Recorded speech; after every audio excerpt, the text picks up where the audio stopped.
Hey, good morning, friends. Mark Holmes here with my buddy Cowboy Joe Boo. And as always, thank you guys for watching, commenting, and subscribing to the Joe Boo Sports Report. Without you guys, this literally does not work. Let's get open to business and welcome to this morning's edition of Don't Sleep on the Dallas Cowboys, because you literally cannot sleep on the Dallas Cowboys.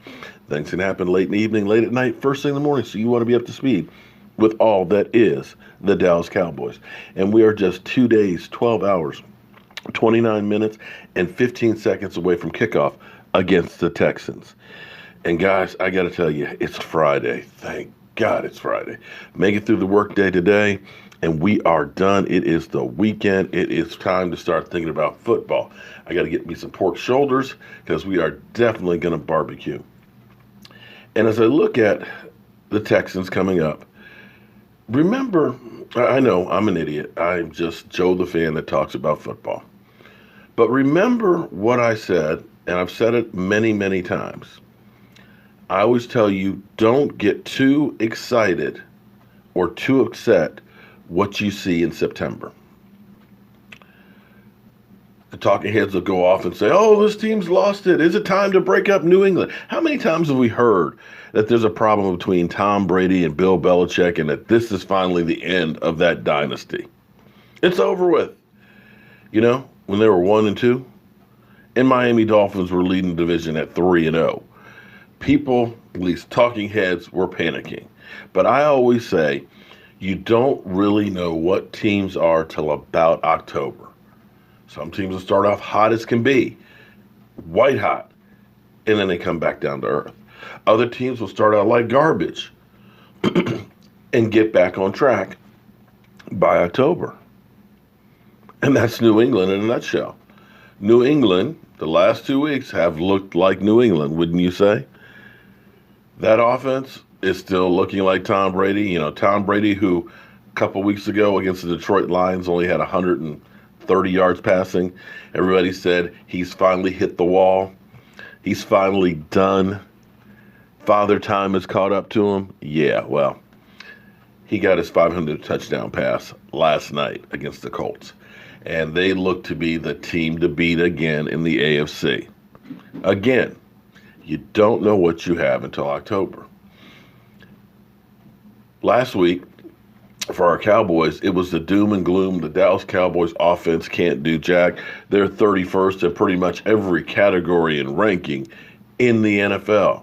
They suck. Dak can't throw deep, can't throw the ball past 15 yards. Zeke Elliott is making mistakes. The offensive line is terrible.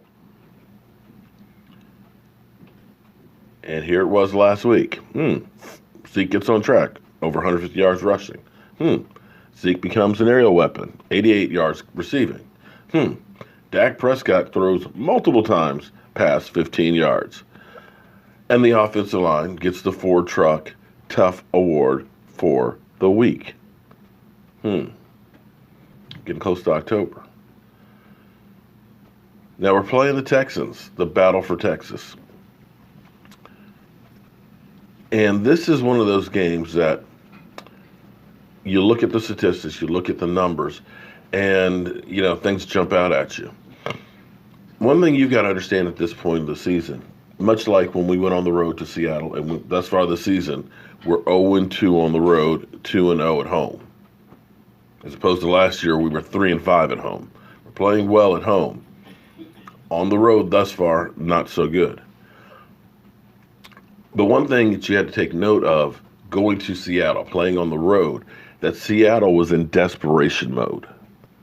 They couldn't go 0-3 because that at that point, pretty much you almost say your season's over with. It's not over with technically, but it is if you're an 0-3 team. So they had a lot more on the line, and that's something that the Eagles are going to be facing, of course, Sunday.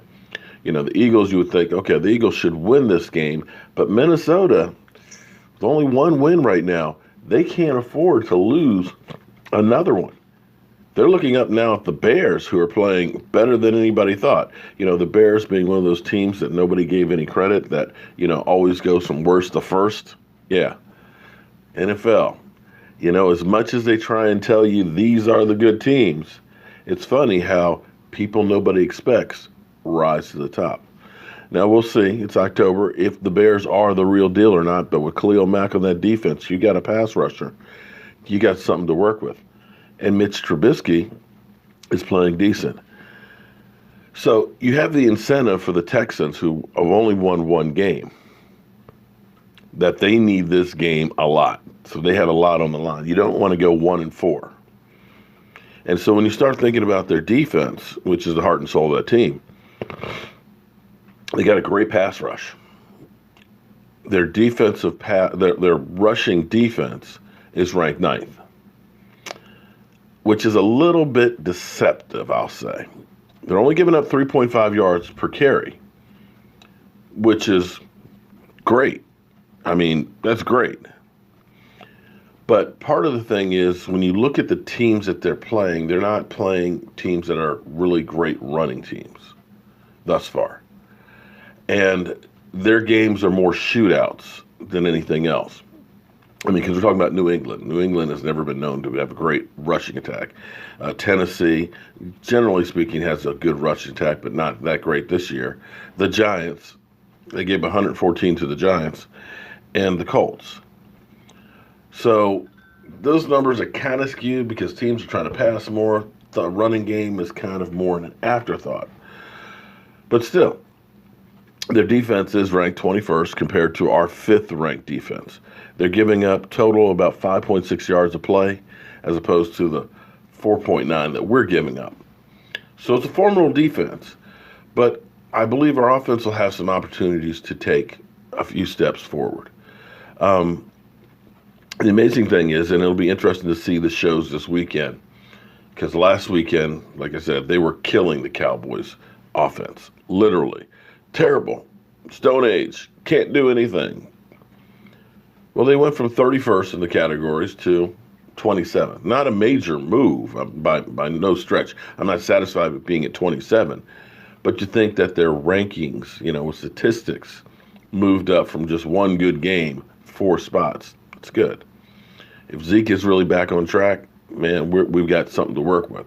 If we're able to push the ball downfield, definitely have something to work with. So that's positive news on that. But speaking of Zeke Elliott, real quick, before I get on to the Texans offense,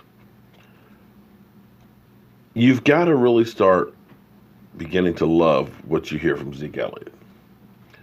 Zeke Elliott has now tied Jim Brown, to 3,000 yards in games. He's second on the list behind Eric Dickerson. Eric Dickerson did it in 27 games. Zeke and Brown did it in 29 games. That's pretty damn good. But what did he do when he was asked about that?